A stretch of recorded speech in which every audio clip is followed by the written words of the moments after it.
Vladimir Putin. You've said, you're not going to assess his mental state.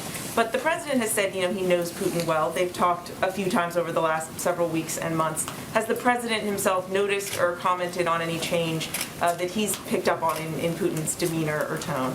I don't have anything, any more assessment about the president's view of President Putin's mental acuity to state from here. There's no question outside of that, we'll leave that to others, that what we've seen from President Putin, whether it is escalatory rhetoric as it relates to nuclear capabilities and nuclear intentions, something that is in direct conflict with something President Putin himself and the Russians committed to, had an alternate, committed to something else just a year ago, or whether it is the speech he gave last week, where he questioned the sovereignty of the country of Ukraine at all, or the actions he's taking right now. Those are not actions of a global leader that should be treated with respect on the global stage. Given the behavior that you have seen, some of the things that you just noted, and the very severe consequences that he is now facing, these severe sanctions, is there any concern that instead of retreating, that Putin will feel so squeezed and so pressured that he will lash out even more, intensify his attacks, that any of this could backfire, essentially? Well, I think that it is our responsibility, the United States, President Biden, as a leader in the world, to rally the world in making clear how unacceptable his behavior is and to put in place severe consequences. Now, what he is feeling on the ground, there are protests. There have been oligarchs in his own cozy circle who have been outspoken. And obviously, the pinch is being felt significantly in the Russian economy. Even if you just look at the fact that the market was closed today, the ruble has been plummeting. So those are the ways that he is feeling this. He has a decision he can make to de-escalate, and certainly we would welcome that decision. Go ahead. Thanks, Jen. Does the White House believe it is possible to say whether Ukraine or Russia are winning this war right now?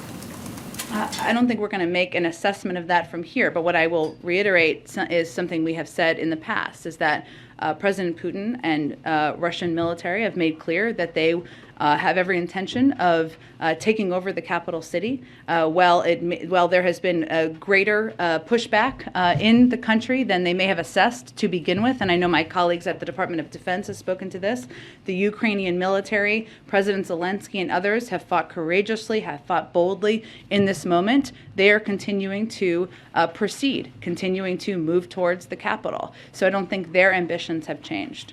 What would Putin have to do to get these sanctions lifted? Would he have to agree to a ceasefire? Would he have to pull all of his troops out of Ukraine? I'm not going to make a prediction or assessment of that from here. If he starts to take de-escalatory steps, I'm sure we can have that conversation. How great is the concern, this is sort of building on Mary's question, how great is the concern that these sanctions are so punishing that essentially Putin will have nothing left to lose and no off-ramp? Well, the sanctions are punishing so that they will inflict significant consequences and change the outcome at the end of the day and de-escalate at the end of the day. That is what they are intended to do.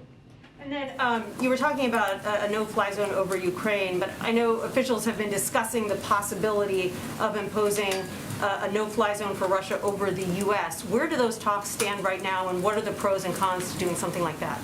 Well, no option is off the table. I don't have anything to preview for you in terms of a decision or anything along those lines.